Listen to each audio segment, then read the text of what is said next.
Hey there, everybody. Welcome back for another episode of Laughter Through Tears, the 120 podcast, where we talk about all things sepsis, chronic illness, and disability. I'm Jackie, your host. I live in Central Maryland. And almost 5 years ago now, I was flown to a city nearby, Baltimore, Maryland, where I had to undergo surgery to treat a life-threatening condition. I had a colon perforation from undiagnosed diverticulitis, and I immediately went into septic shock. So I created this podcast so that we could talk about all these things, because the one thing I didn't know before all that happened to me, I didn't even know what sepsis was. And that was even after years of living with chronic illness. Today, my guest is septic shock survivor, Zsu Fodor. And she thought what she had was just the flu. It was the worst flu she'd ever felt. It was February 3rd, 2020, and what started with just some chills and a general feeling of just feeling unwell escalated to a fever and cough, and by the third night, she couldn't breathe. They called an ambulance, a scene all too familiar with a lot of sepsis survivors, and she was rushed to the hospital. Zsu's blood pressure dropped to 50/20. You heard that right, 50/20. Doctors said just a 5-minute delay in getting to the hospital would have cost her her life. She lost part of her foot and almost herself. Because sepsis never stops when you leave the hospital. The last few years, Zsu has been working relentlessly on fittings with prosthetics and trying to regain her balance and also reclaim her life. She caught my eye on Instagram with this marvelous daily dances that she would always do. And it just really lifted my spirits and gave me hope. Not an easy task for her to do, balancing on part of a foot and swinging her cane merrily in one hand. And now here she is today to tell us her story of survival, recovery, transformation, and her journey towards healing. And I am so happy and so pleased to welcome my sepsis sister, Zsu Fodor. Zsu, welcome to the podcast. Thank you so much for being here.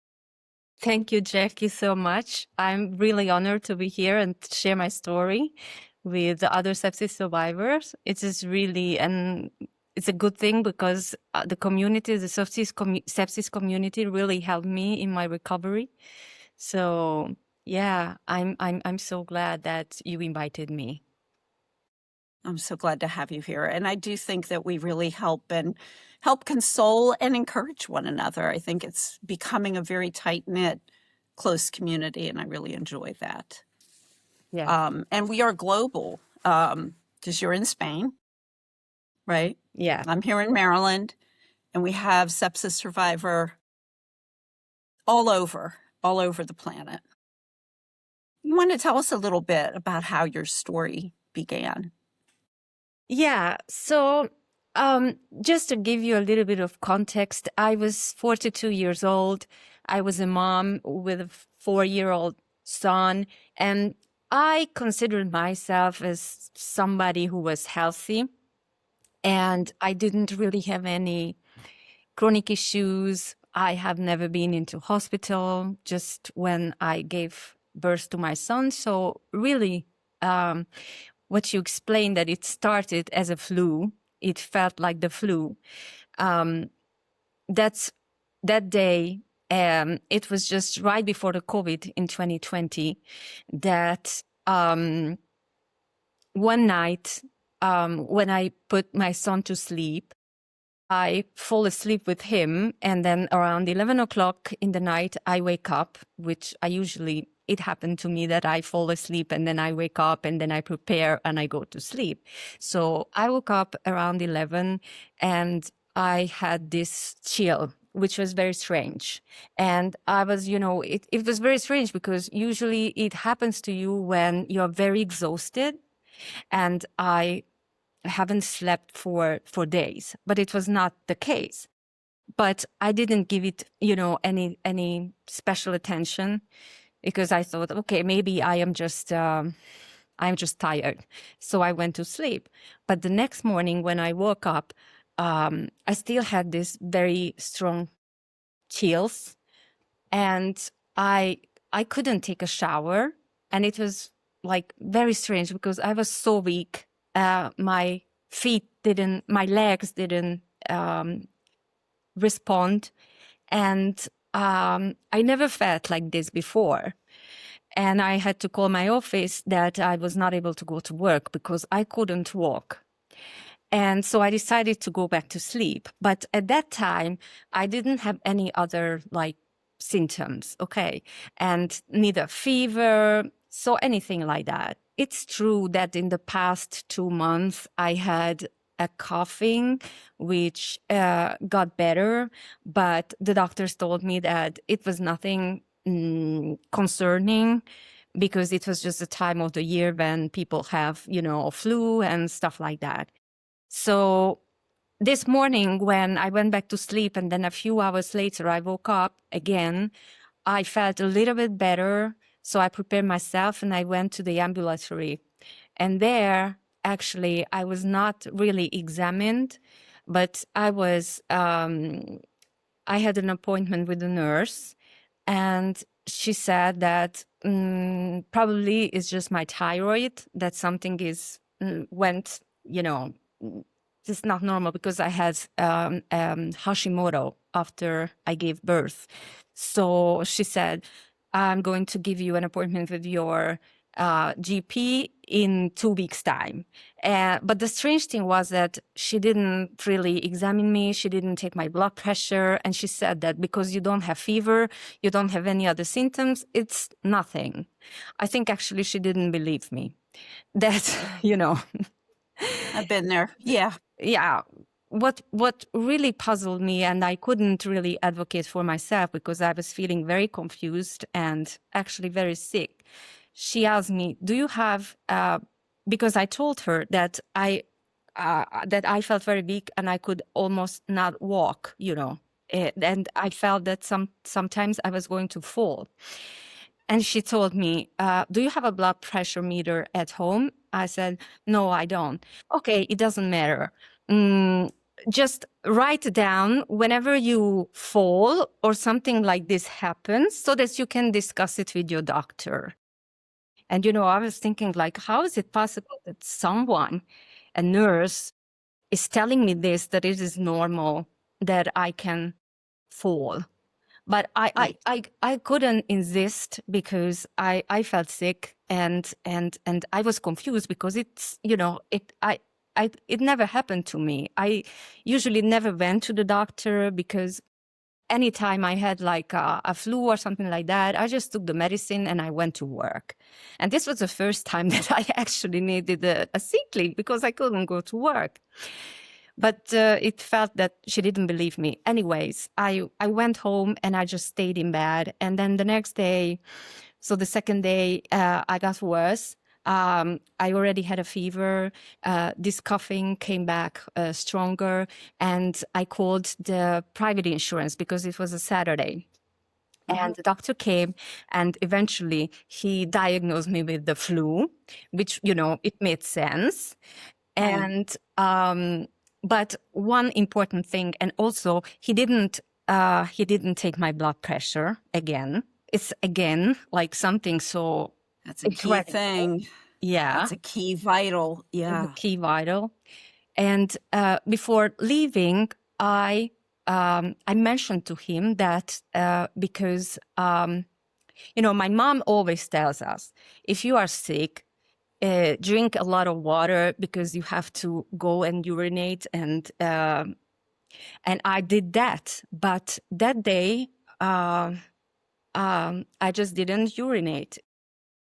And I almost never went to the bathroom, and it was very strange as well. It never happened to me before, but I didn't know So the nothing, sign of like infection. you were drinking, but nothing's coming out. Very, very little, like, Now I Yeah. know that this is a very important sign of infection and sepsis, but I didn't Yeah. know it that time. And Right. I just mentioned it to the doctor, and the doctor just stood there and stared at me. And I started to think, he didn't say anything.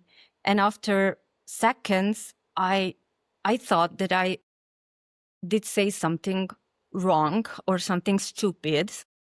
And I asked him, My I goodness. guess that if I feel just worse, I should go to the hospital. And he said, yes. I mean, it's incredible. I still can't believe that, Believable. that it was missed. It was missed. But, Well, because the blood pressure, I mean, Zsu, the blood pressure is one of the first things that I expect them to do. So, our audience, please take note. Make sure you're getting your blood pressure taken. yeah. And of course, now I have a blood pressure meter at home. And, every time I have, I feel, sick or something, I take my blood pressure because it's something so fundamental. I mean, this is so important. This is so important.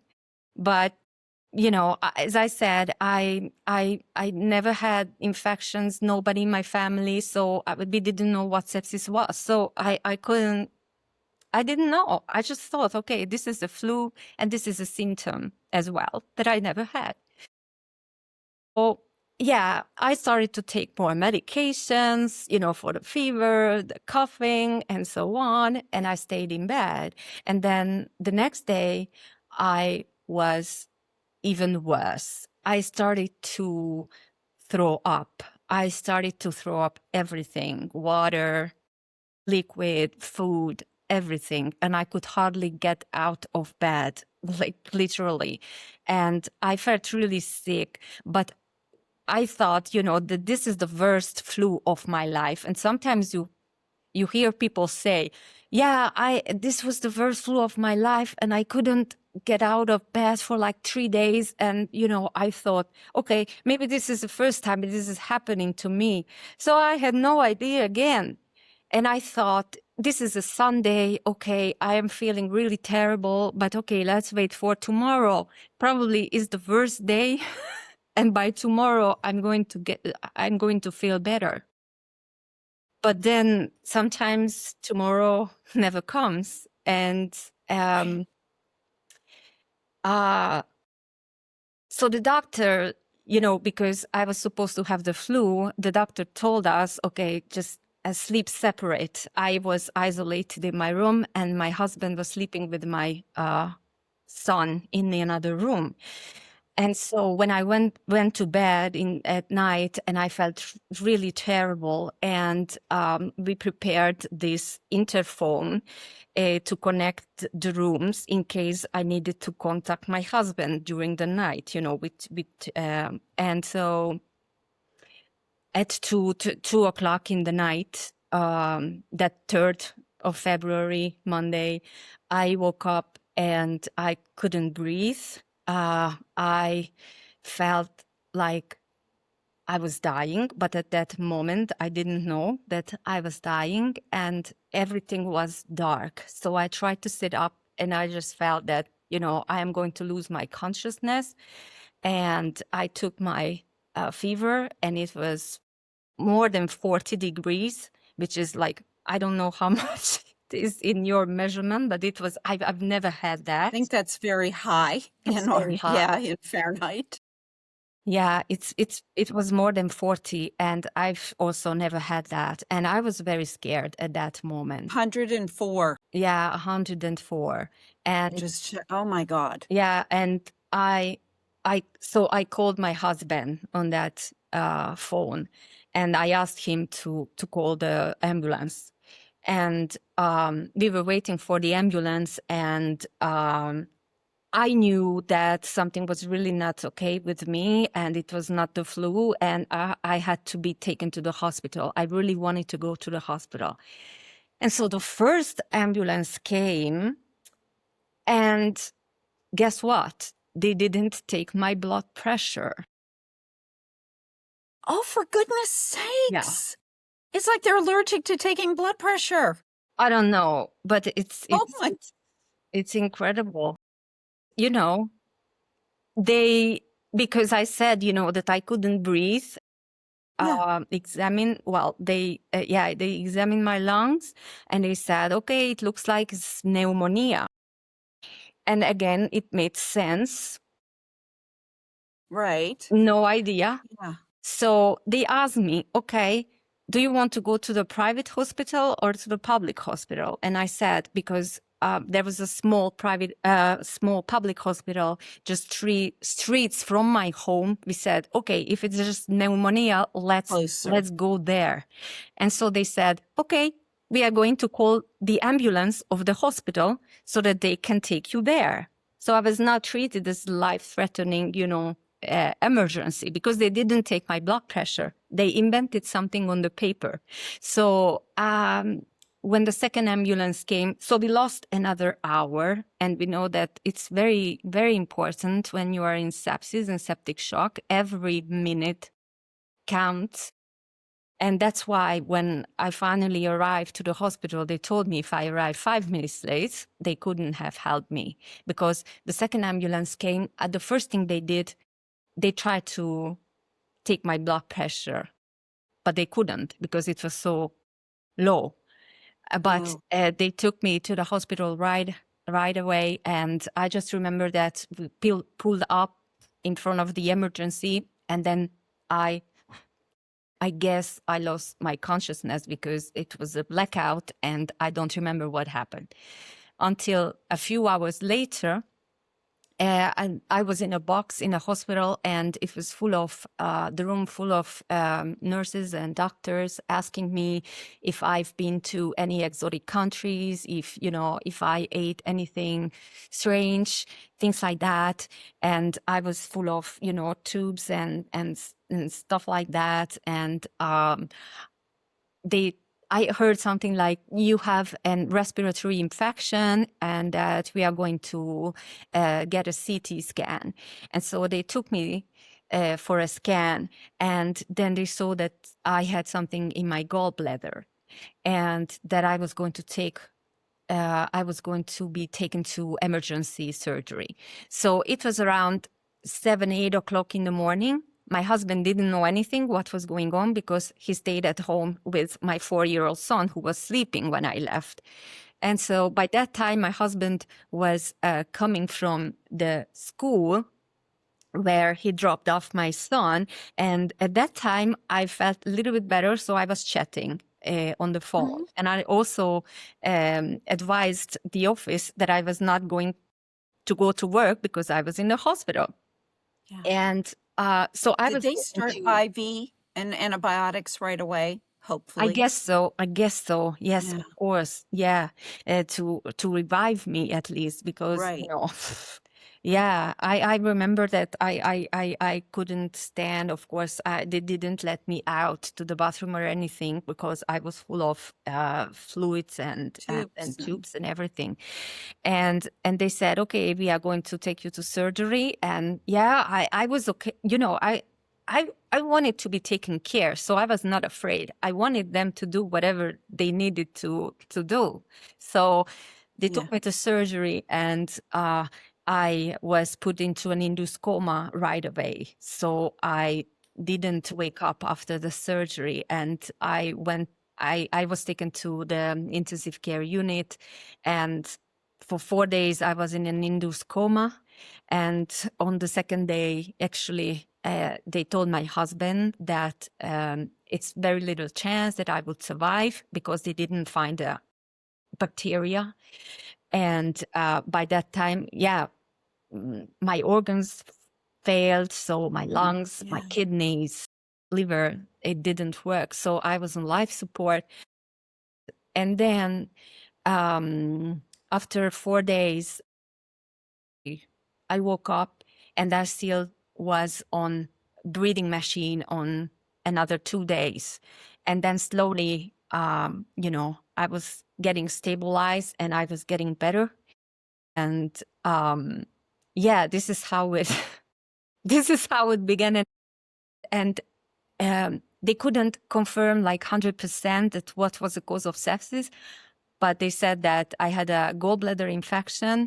They didn't find anything else, but that this was a strange case because I had no chronic issues with my gallbladder. So the doctors were really trying to find answers like why this happened, how this happened, from one day to the other.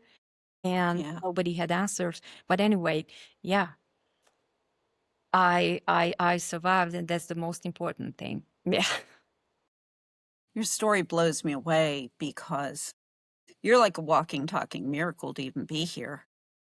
Considering how long it was between you first getting sick and then finally getting to the hospital, and the whole issue of not taking your blood pressure, which should have been the first thing, like blood pressure, OSATs, put the little thingy on your finger, and your temperature, and how you decline so rapidly. I mean, which is what sepsis does. I mean, and I think when you mention about feeling the worst sick you've ever felt, and now, of course, you learn this because what the audience needs to realize, especially those of us who've never heard of sepsis before, it's not unusual to say, well, yeah, that sounds about right. Then I have the flu. Or, okay, yeah, I have pneumonia and it's normal not to pee or something. I mean, you start to rationalize that the things are normal, and then before you know it, and then sepsis takes hold, and then it's like very quickly, very fast, it starts to shut down your organs, and that's I'm just in amazement at what you went through. Yeah. That's incredible. But, my case is even not the worst ones. So, I mean, Oh, they're all pretty bad. yeah, they are all They're really bad, and there are excuse me. Yeah. there are Yeah, they are incredible all. survivor stories.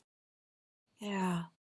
So you woke up and you have a 4-year-old son at home too with Yes. all this. So you've got a 4-year-old and your husband's there, and you woke up 4 days later after the medically induced coma. What were you thinking when you woke up?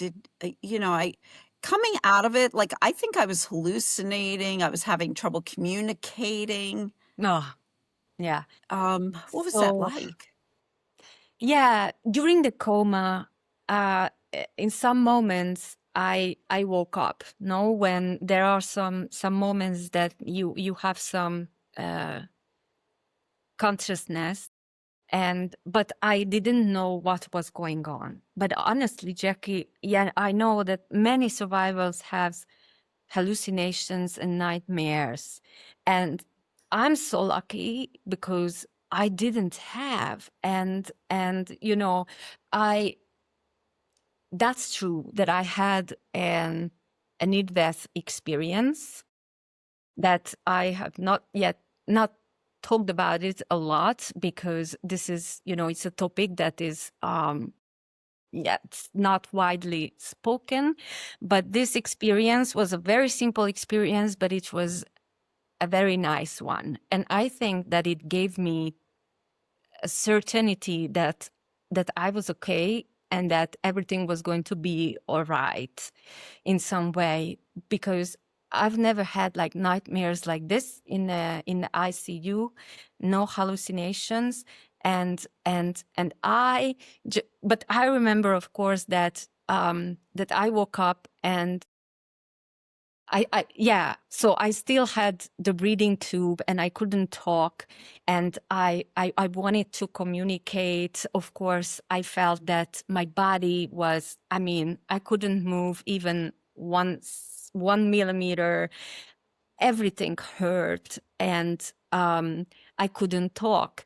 And I was given an alphabet table, and I was pointing the letters, and this is the way I was communicating with my husband, my mom, who flew over from Hungary. When my husband called her that I was very sick, and and and after this breathing tube was finally taken away, it's when they explained me actually what happened.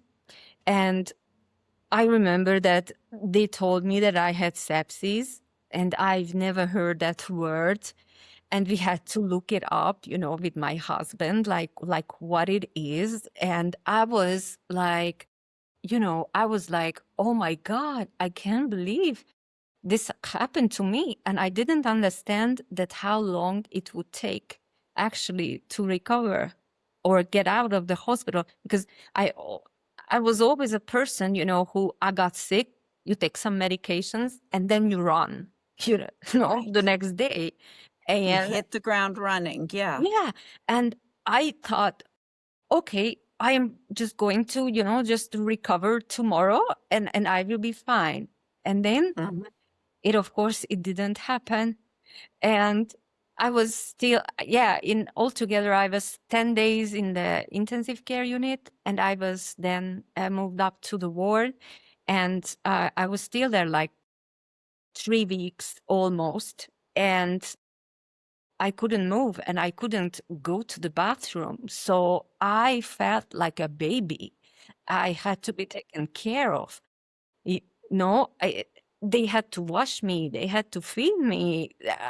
I had to, And your hair, like my they had to hair, wash my hair. Yeah. my hair it was incredibly very, very hard, frustrating, very painful.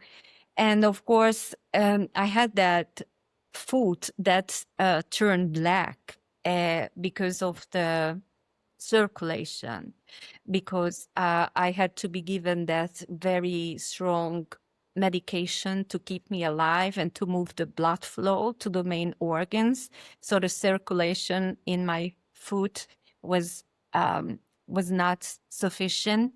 But luckily it was only one foot. But it was another thing that when I woke up and they explained me that apart from that, you also have a risk that your foot might be amputated, because did happen. And so this uncertainty, and you mean it was like something completely new that I have never heard of. And I had to, I don't know, I it was very hard. It was very hard. And It's I said, grappling. oh It's no. like being in a dark room. Yeah. You can't find a light switch. And No, you keep no, no. the dark room like has a bunch of boxes in it. And that's what I felt like. I'm knocking things over and I can't, mentally couldn't even figure out how I was going to begin to recover from Yeah. that. And a lot of people don't understand that. They'll go, "Oh, you survived sepsis. Oh, that's great." And the expectation is you get discharged out of ICU and you're good to go. And that's not it. That's No, not it. it's just the beginning. I mean, for me, surviving sepsis and being in the coma was the easiest thing, because I didn't know what was going on. But Yeah. afterwards, you basically, you have yourself and you have to believe in yourself, but also have this complete different mindset. Like, this is going to be very slow.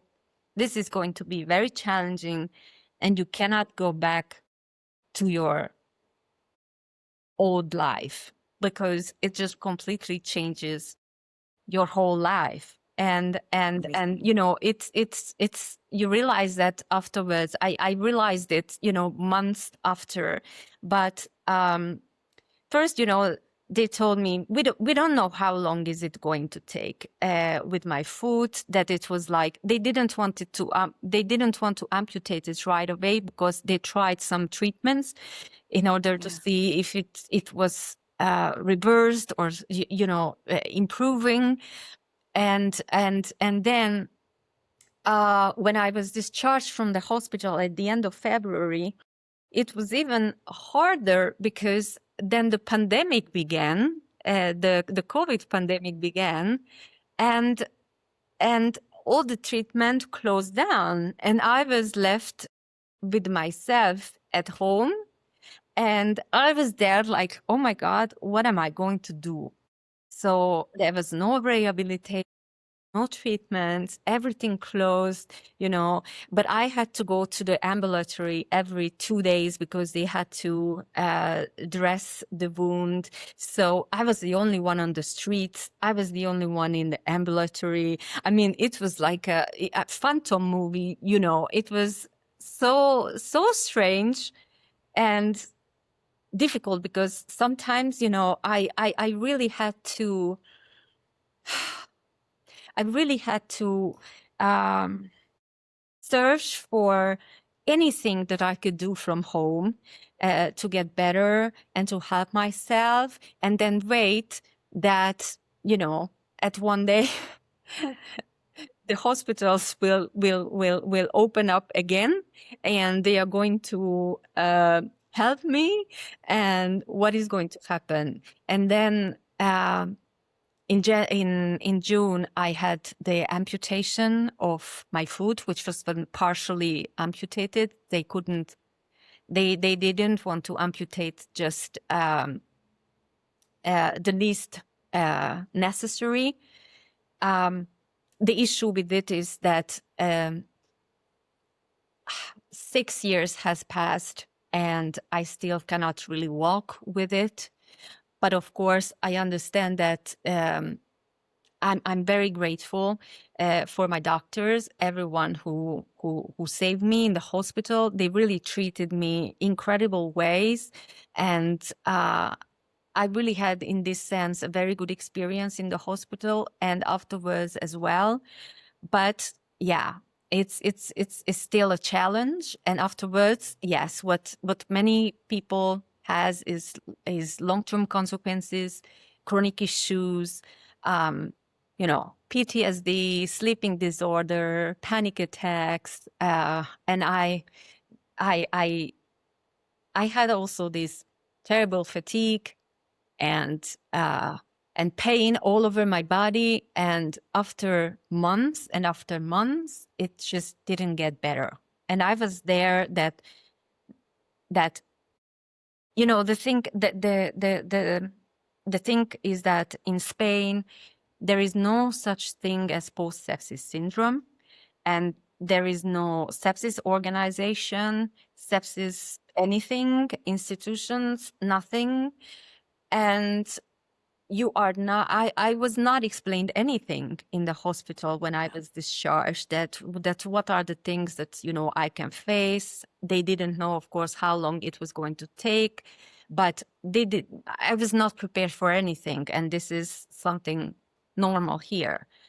And that was the hard thing and the frustrating thing, because afterwards I tried to, I had to go to the doctors regularly to checkups and controls and sick leave and everything.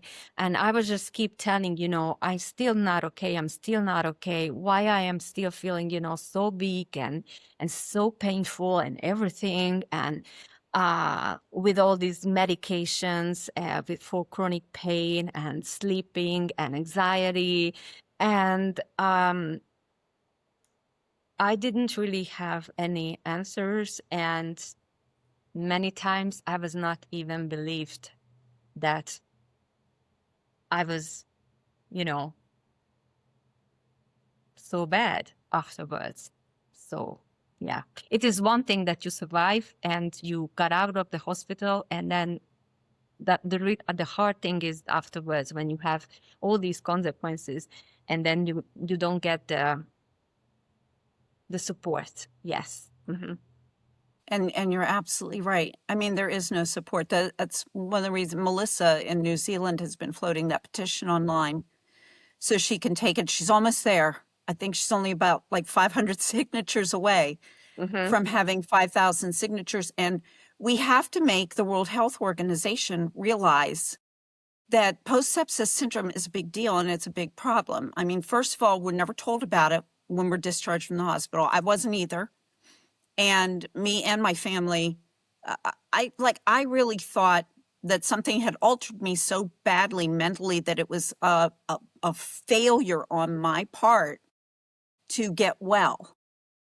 And I kept blaming myself because I didn't know what it was. I used to go to my GP like every few weeks to check in because she was very concerned about me. And I would sit there and cry and say, you know, what's wrong with me? What's wrong with me? What's wrong with me?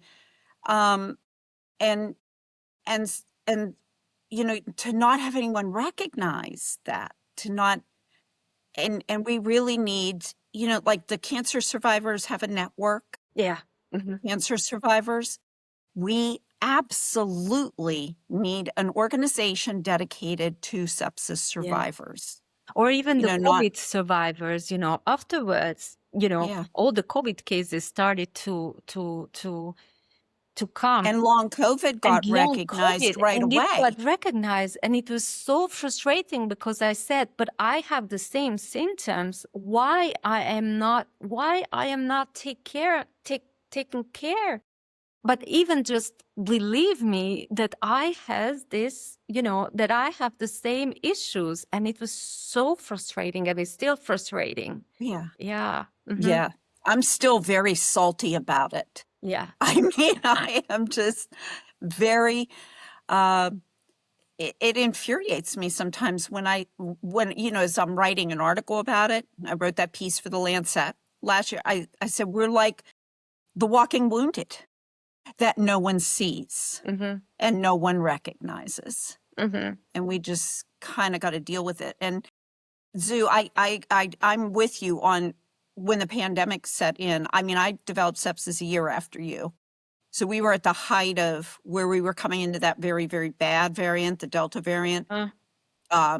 Killed some people I know, actually. And so in addition to trying to navigate post-sepsis world, we were also very isolated as a family, like couldn't really have friends come over to try to help or anyone new in the house outside of home health care because you didn't know who had the virus.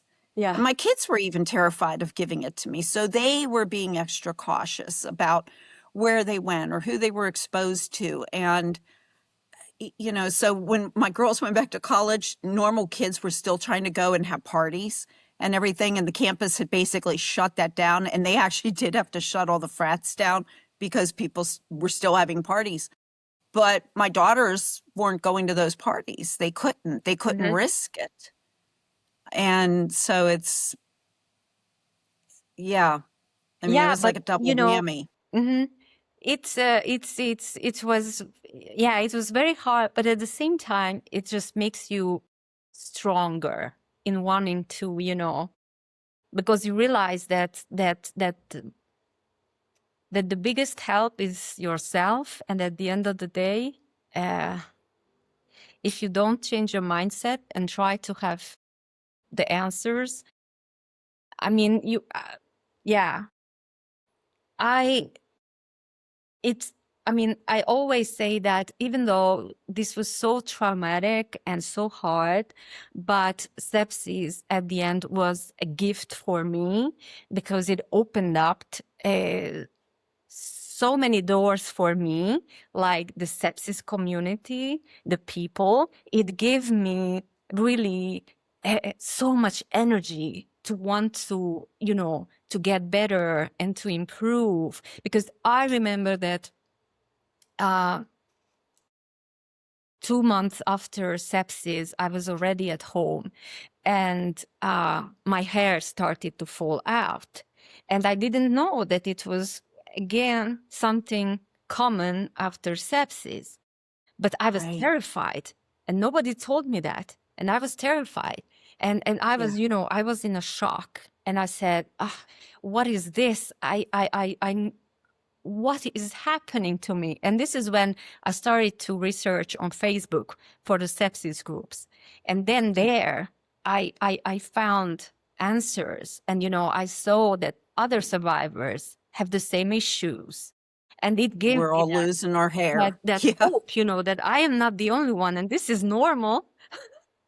Right. And then, you know, for me, it was one of the biggest help that you find a community, because the doctors, they can give you answers, and then you find the people who have the same issues, and just sharing your experience, just sharing your experience, and realizing that you are not alone and others have the same issues. It just gives you that, this feeling that, okay, I am not stupid, someone understands me. And that was so important for me. I mean, without community and without people, you are so lost, I think. So I really recommend it to the people not to be embarrassed, and share your story, with whoever you can, with family, friends, because someone at least, when they listen to you and you get some assurance that they understand you and you are not alone, it already helps you. Otherwise, you are alone, and you can get really depressed, because sometimes this happens to, yeah. And the same with PTSD. I mean, panic attacks. I've never had that in my life, and anxiety. And again, the same thing. And people told me in the beginning, I think that you should go and talk to a psychologist. And in the beginning, of course, I was just surviving, and I thought, to a psychologist? No, I am not crazy. I'm not crazy. Why should I go? And it took me like almost 1 year until I realized that that there are things that I just cannot handle alone, and that you need some additional support. And then I started to go to therapy, and it was, I didn't understand that how come the first year I was like physically very bad, physically very weak, and I was in wheelchair because of the surgeries on my foot, and I couldn't stand up. So I was just surviving day by day, basically, the first year. And afterwards, when I started like really the rehabilitation to start to walk, and I am getting a little bit stronger, but then suddenly, mentally, I started to crash.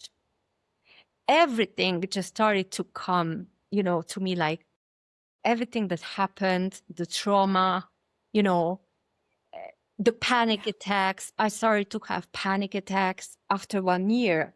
And then it was like another wave of, oh my God, like instead of just getting better, now I'm getting, again, worse, because now I have these mental issues, and and I didn't understand it. And so I started therapy, and the doctor explained me, my psychologist, I love her, that when you go through something so dramatic like sepsis, like this, yeah, the first year is normal, that your body just needs to survive. And afterwards, when you get better, then you start to realize mentally, like, really what happened. And that was normal. And again, it was embarrassing for me to cry, because I was always like a strong person, But this time I was crying so much because I didn't understand what was going on. And yeah, it's very important, I think, that when you feel that you just cannot handle the things, like, either if it's physical, either if it's mental, emotional, that you seek help and support, not to be embarrassed. I mean, Definitely. it really helped me. It really helped. Yeah. Mm-hmm. And you're not I went to a crazy. therapist. And I went to a therapist too. Mm-hmm. Yeah. I mean, it's very helpful. And I cried every day too. So I hear you. Mm-hmm. Cried every day, and it was so hard. And like you had mentioned, the groups, finding groups. And that was what I started to find on Instagram.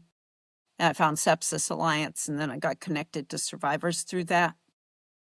Because really, survivors are going to look at one another, listen to one another, and we're going to all nod our heads in unison because we are with you. We understand exactly what you're feeling. And that helps. I mean, we're human beings, and I don't ever think we were built to exist in an isolation. We exist to help one another, to kind of buffer one another and help. Because trying to go it alone is very hard. Mm-hmm. Mm-hmm. And support systems are very, very important, I think. Yeah, very important. Thank goodness for your mama hopping on that plane and coming out, mom to the rescue, right? All the time. Yeah. You know, I always think about it like I was her baby twice. First when I was born, and second when I was born the second time, because really I was born. And Yeah. she took care of me for a long time because I couldn't wash myself, I couldn't take a shower, I couldn't wash my hair, I couldn't even brush my teeth. So she really took care of me like a baby for like 1.5, 2 months. Yeah. Yeah, I'm so grateful, that I mean, my husband, of course, and my family here also have me, but your mom Yeah. is like the closest to you, and I'm so grateful that she could be here with me. It was very hard. Yeah. Hmm. Yeah. I mean, my That's what husband my also. family was trying to figure it out too. And my husband, we sort of had a assembly line or something going with me because I also couldn't brush my teeth. I could, even after being in rehab for 3 weeks, I still came home and I was still too weak. I needed help brushing my teeth, getting a shower. One of my daughters bought a inflatable basin on Amazon. So I would lie down on the bed and she would put that basin under my head, in the back, like we were in a beauty parlor, and she would wash my hair. That was the only way. Hmm. I didn't even have the strength to stand up in Yeah. the shower. I just did, or lift my arms No. and wash No. my hair. I No. didn't, No. No. could not do it. Hmm. And you're right, it is like being a baby again. I had to learn to walk again at age 58. Yeah, I remember your videos, the photos, and Yeah. yeah. Oh, excuse me. Still getting over that bronchitis. But yeah, I mean, you have to learn to do everything again. So it is like being born Hmm. a second time. Mm. Um, And my and husband, also, I mean, as I said, every second day I had to go to the ambulatory. Yeah, for 1 year. It was crazy. And my husband all the time taking me in the wheelchair, then- and to a lot of doctors and checkups and controls, and yeah, yeah. It's a new life, and you really have to take it slow. I mean, there is no other way. But it was a big shift because I was always a person who was, just running everywhere and doing everything by herself and being independent, and suddenly but I always think it like this is somehow is like a lesson to learn something. It taught me to slow down, that you are the number one priority, and your health is the number one priority. I always For me, always everything else was more important. I was always in the last place, and I always showed that I was the strong one, who nothing and nobody could stop me. And here I was, and yeah, with a complete new life, and I couldn't go back to work, disability, and I had to realize, okay, this is what life wants to teach me, that now I have to focus on myself. And I thought that I was being egoist because is always me and me and me and me. And my therapist had to assure me, like, this is okay. This is okay. You really have to Right. focus on yourself. And yeah, it taught me so much. I think I just really became so closer to myself like I've ever been before. And it completely changed, my point of view of life and the world, and being grateful, really, and trying to find always the positive things in everything, and the little success in everything, the baby steps. And I mean, you know, after all that, I'm still not 100%, of course. I still have issues going on and challenges, but I'm such a happier person. And I mean, I'm so grateful for everything um, that I was given with this experience. Oh no. It's like getting a second chance you otherwise wouldn't have had to still be here. Yeah. And that means something that's almost indescribable to someone else who hasn't experienced it. But I'll think from time to time, like you said, if I'm enjoying a particularly beautiful day, like it's really sunny outside today, and it will occur to me that that wasn't exactly a given, that I almost was not here to see another sunny day or have another birthday or enjoy another holiday. And your dancing is what got me watching your Instagram. Was that like an expression of daily joy to me? Because a lot of times, like, you were on your way to doctor's appointments and doing these little dances in the hallway, and your cane and your beautiful clothes. I mean, I love your style, and just Thank dancing a little you. bit. What was that like? Yeah, so yeah, it was my little joy and my moments of joy for the day, because I constantly have pain in my foot. And so it started as practice, because where I lived before, and that's why I don't dance these days, because we moved to another apartment. But we used to have this big hallway in the building with the mirrors, the corridor with the Yes. mirrors. And when I went out, I was always looking at myself and trying to see how I was walking. So actually started that I was recording myself how I was walking, because I was learning to walk again. Yeah. And afterwards, because I love music and I love to dance, but I don't dance like professional or anything like that. But I started to do these movements, because I love music.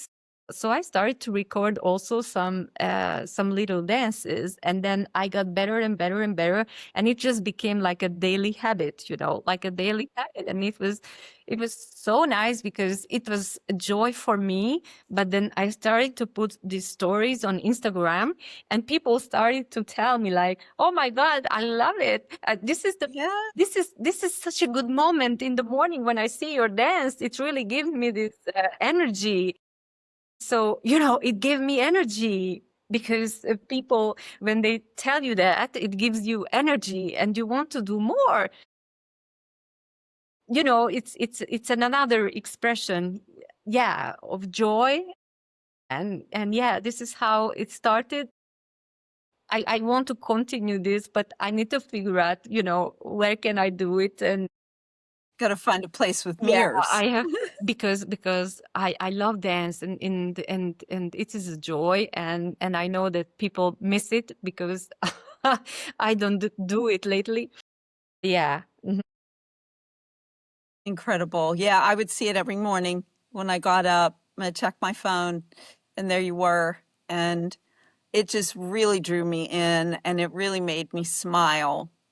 And that joy really came through, that you were emanating loud and clear. Mm.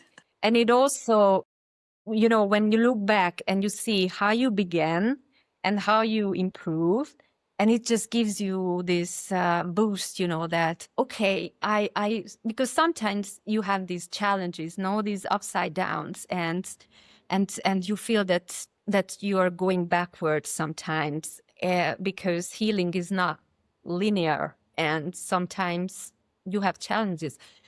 But then you have to, you know, look back like how you were 1 year ago, 2 years ago, and then you realize, you know, like how much you improved, and you are still improving, even though you think that now I am stagnant and I am not improving. But yeah, you do. But you cannot look at it as a day by day.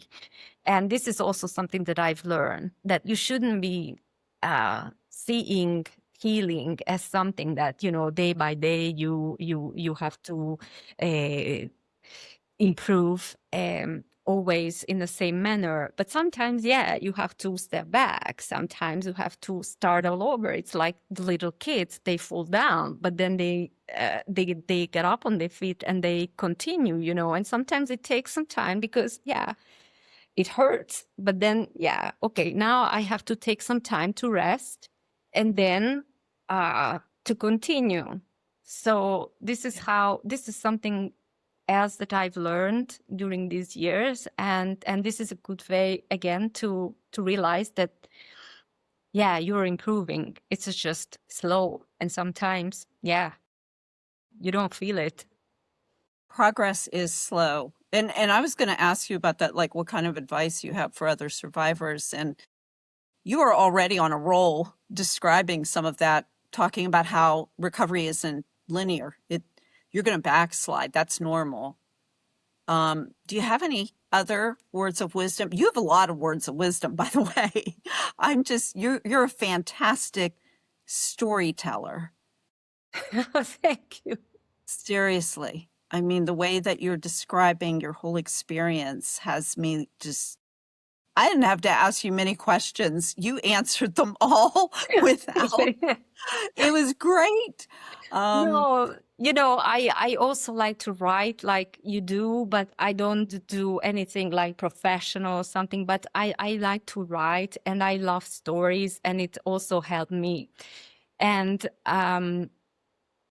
yeah, as I said, sepsis opened so many doors for me because as I explained, I had many chronic issues afterwards, and I was diagnosed with fibromyalgia, chronic fatigue, things like that. And I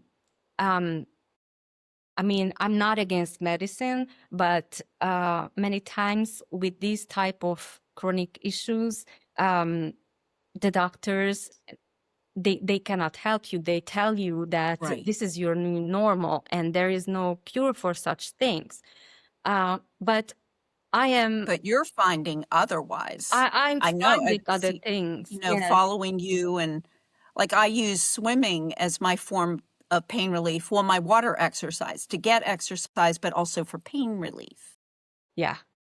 So And so, yeah, if you could tell us a little bit more about that, because I think you're really onto something there. yeah. So I didn't know anything about medicine, conventional or alternative medicine, but because also the hospitals closed down due to the pandemics, I had to look for other ways. And so, you know, as you found swimming, I also found some things that really helped me, like supplements, certain therapies. I started to do like energy therapies, energy treatments. I also started to learn Chinese medicine, and actually I've enrolled again, like into university, and I've been studying Chinese medicine because it was also something that someone invited me to a workshop, and Uh-huh. it really helped me to understand like holistically how we function, the body, the mind, and the spirit all together. And it's very different than conventional medicine, where they look at each body part or each organ, you know. So I Like separately. like separately, but I Yeah. wanted to understand like what happened to me and how everything is connected, because I wanted to have some answers that nobody could answer. And so I started to investigate, and then, you know, that's how I found Chinese medicine, which for me is very interesting. And it also helped me, these treatments, for example, with anxiety, with digestion, and again, some other treatments, some other supplements that I don't want to promote here anything, but I found alternative ways uh, to address these conditions. And actually, in the last 2 years, I started to feel like really much better and started to exercise. I'm doing, you know, yoga several times a day, yoga, qigong. It's a Chinese kind of exercising that is really helping me to balance myself, Pilates, and also meditation. It helped me with releasing anxiety. And I've been I've been learning Chinese medicine, for example, because and all these things like biotechnologies and stuff like that, because these things help me, and with that, I would like to help people. So this is like my new purpose. You know, I always wanted to help people, but I never knew how. I was a financial controller before. I couldn't really help people, so I always felt that I missed something in life. You know. And now I found things that really became my passion, that I've never thought, imagined that it would, you know, interest me, that it would be interesting for me. But because we had to go through this healing and getting better, the things that you find on the way is things that I want to also to use in the future to help others, because it's really such a good feeling when you can help others as well. Absolutely. I would really recommend people that never lose hope. Just because the doctor tell you that this is your new normal and it's just as good as it gets, you don't have to like settle for it, but like kind of Right. be open-minded. It's really like a mindset thing, you know. Try to look for other ways and question the things, and look elsewhere. There is not one specific system or approach, because for everybody is something different. For example, for you is swimming, for me Yes. these kind of alternative treatments and supplements. But yeah, it's important that that nobody take away your hope, and there is always some kind of improvement. And yeah, um, I think you're on to something too, especially for, like, I would like to see a program for sepsis survivors. I'm lucky a lot of my doctors have advised me to seek help, like with acupuncture, which really helped a lot of my back pain. Hard to find it here in the States, but I did. Not as hard, I think, as it was even like 10 years ago. really. And yeah, I mean, it wasn't, it wasn't that easy, but I did actually find an MD who did acupuncture, and it was covered by my insurance, because I think that's restrictive for a lot of people. Well, here in the States, is these things like acupuncture are not often covered by insurance. Right. That's true. My water therapy, when I was recovering from sepsis, that was covered under my physical therapy. So that was good. But I really had to kind of argue with my doctors about the new, when I just rolled over all my exercise into the water, just put it all in the water. I take up to 14 classes a week doing aqua exercises, Zumba, and everything. If Pilates, but I do it in the water.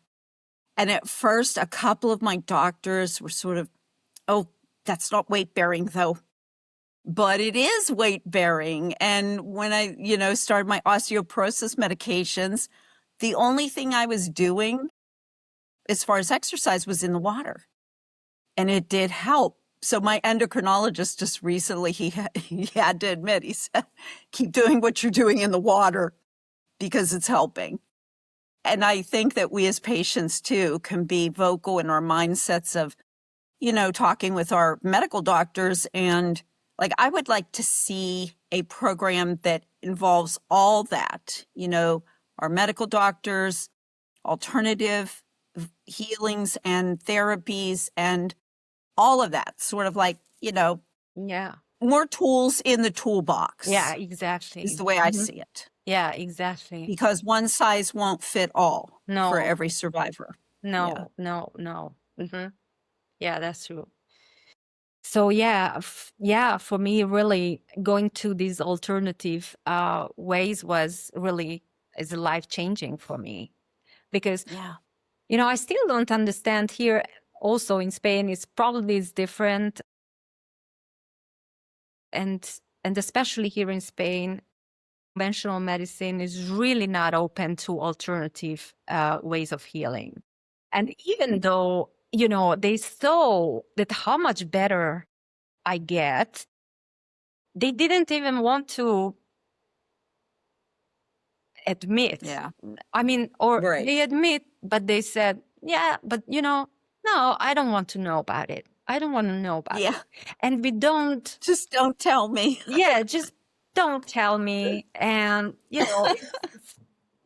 And I'm like, oh my God, but I can't believe because, I mean, how many people can get better, It's insane, and I think this needs to change somehow, but it's not easy. I realize, and yeah, it's something that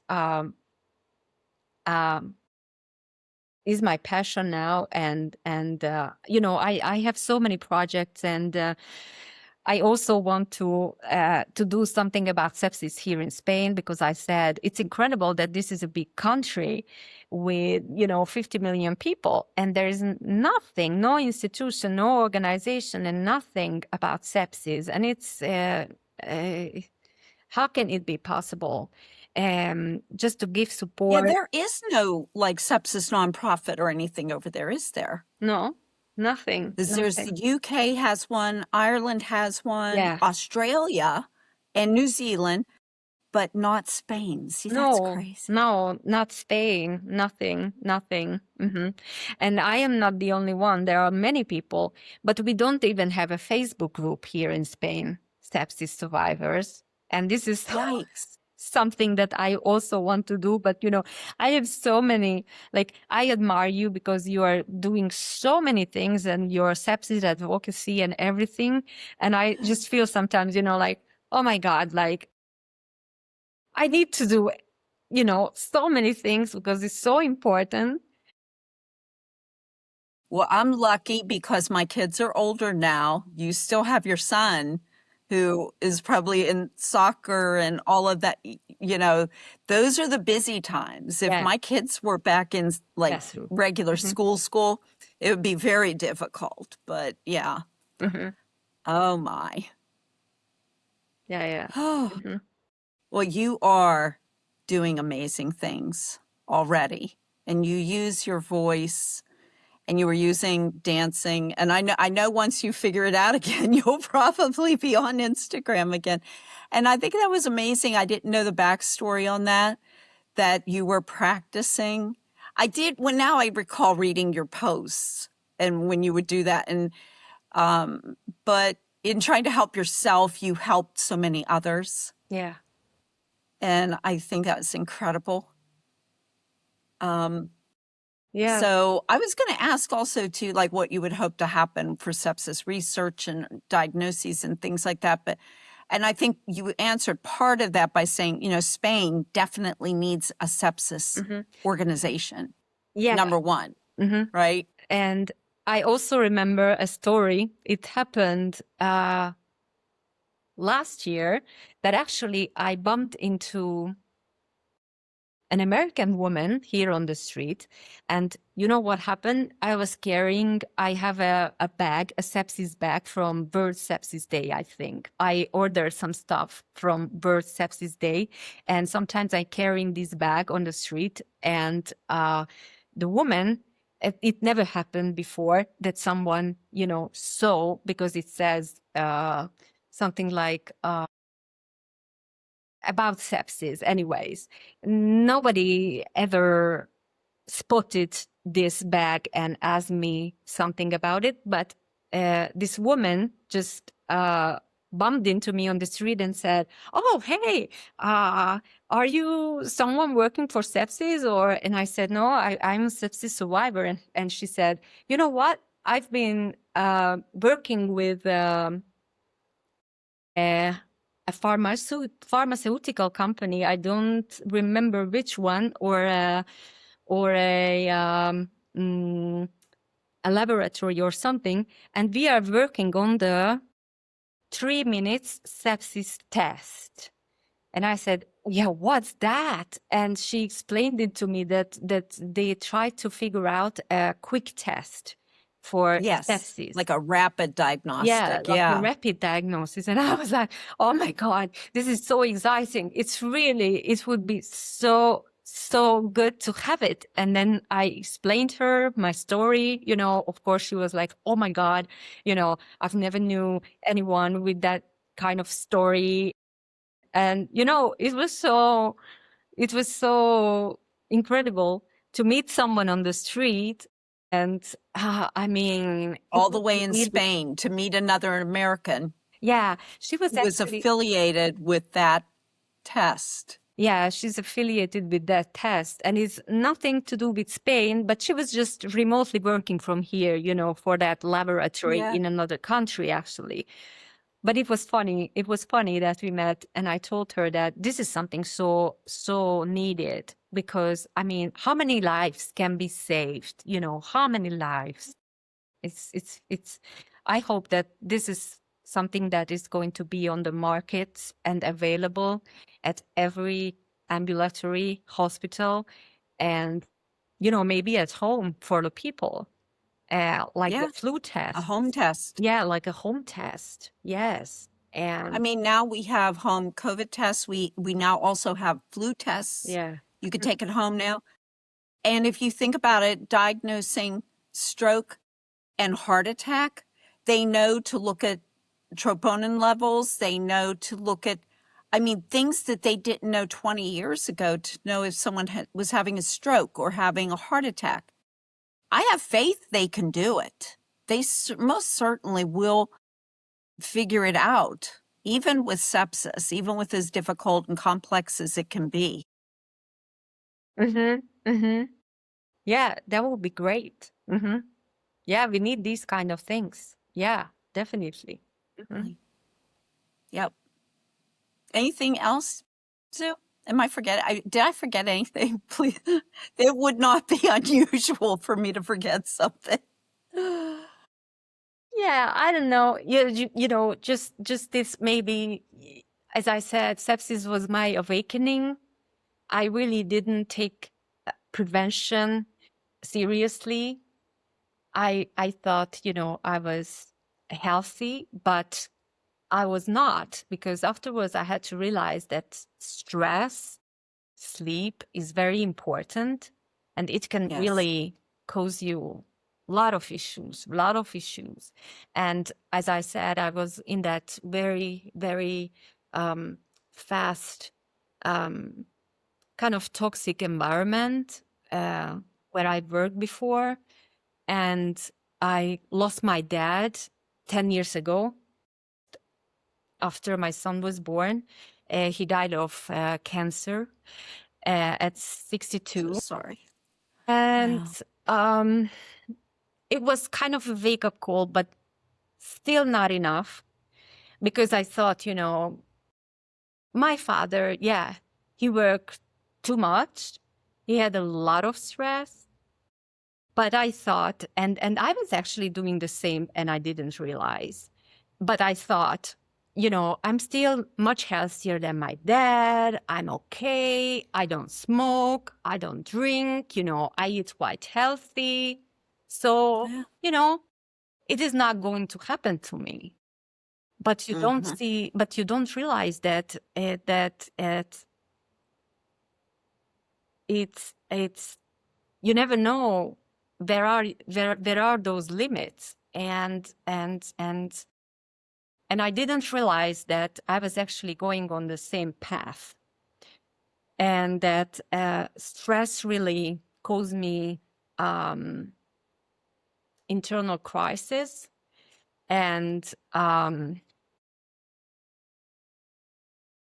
even though physically you don't realize, but I was exhausted. But everybody exhausted nowadays in the world, because life is so fast, and in a multinational company, everybody is exhausted, and we have a lot of work. But I never took health as a priority. Everything else was more important, like work especially. And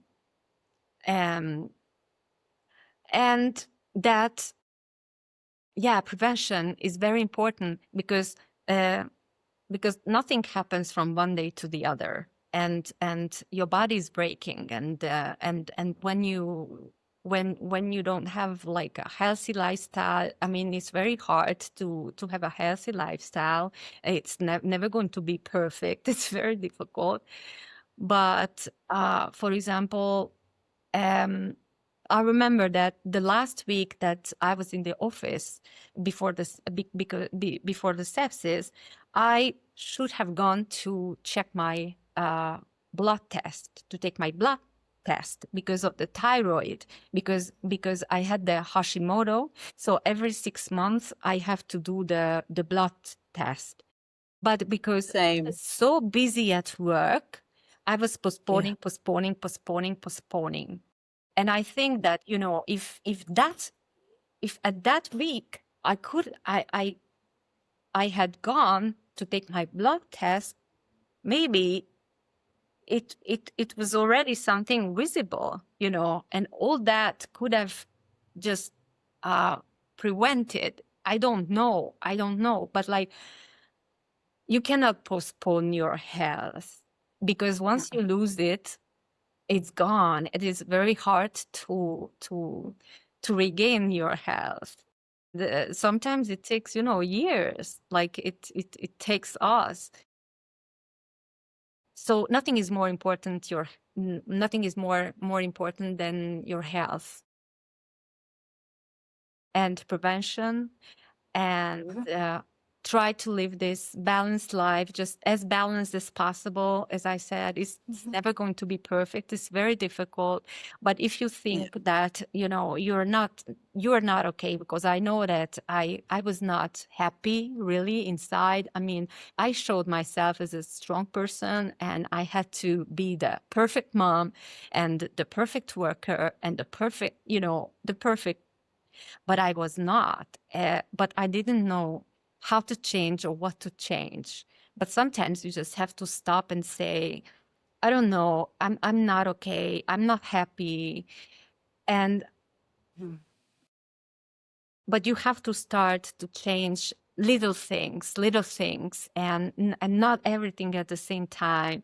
So what I would do differently is this, that, you know, um, I would stop sometimes and just, you know, just observe like what is actually going on, and where I have lost myself on the way, because, you know, before things like this happens, because my story is not the only one that, Right. you know, There are millions. like my dad, millions. like millions of other stories, just because everything is more important than you know. And We have to put, like they tell you on the plane, you got to put your oxygen mask on first. yes, You know, that's what I keep thinking. I try to tell myself that every once in a while. It's like, well, got to put yours on first. When we're not here anymore, who's going to do it? and take seriously. I mean, I still have, you know, I still have to remind myself I need to go to sleep. I need enough sleep, because, and right now, you know, my body really is much better than it was 2-3 years before. I don't have those horrible pains. I have much better energy. But still, when I don't sleep enough and I'm stressed and I don't know, I have things going on, my body is sending me signs, and I don't take it anymore like, you know, like, you know, it's aching and oh my God, I'm so frustrated. Like, I know now that that my body, I really have to appreciate it, and it is telling you signs that you need to listen to. You have to listen to your body, because I didn't, and that's what happened. I didn't listen to my body, and I was just kept on running, thinking that nobody can stop me. And now, you know, yeah, um, I appreciate when my body says, you know what, Sue, today you cannot go out because you didn't sleep enough. You know, you did too much the day before. So now you have to stay in bed. And in the beginning, I was frustrated, like, I don't understand that. But now I understand that I have to appreciate my body, and I have to also rest. And yeah. Big time. Mm-hmm. Absolutely. 100% everything that you just said. Thank you. Yeah. Oh my goodness. Sue, thank you again. Just coming on and sharing all of your wisdom. Truly, truly, I know it's going to help others just by listening to your words. And, you know, I thank you for being my friend and for coming on and for having this wonderful conversation with me. I hope we can change things moving forward for other survivors, and prevention, number one, as you said. So, Yeah, I appreciate you a lot. As I said, I love that. Also is another thing that I met so many people around the world, sepsis survivors, amputees, and we really lift each other up. And it's so great that we can help each other and inspire each other, motivate each other. And it's another gift of life, you know, gift of sepsis. Yeah. yes, the gift of sepsis Yeah. that keeps giving. Yes, sometimes it gives you the bad stuff. Yes, Yeah, definitely. many times. Ah. But Anyway, I want to thank you again. I want to thank our audience for listening in. And I do want to remind our audience that this is for information purposes only. Please don't take any of this as medical advice. If you suspect you have sepsis, or, you know, you're really, really sick, call your doctor, go to the ER, call 911, and best of luck to everybody out there. And thank you again for being here on Laughter Through Tears, the 120 podcast. We'll see you next time.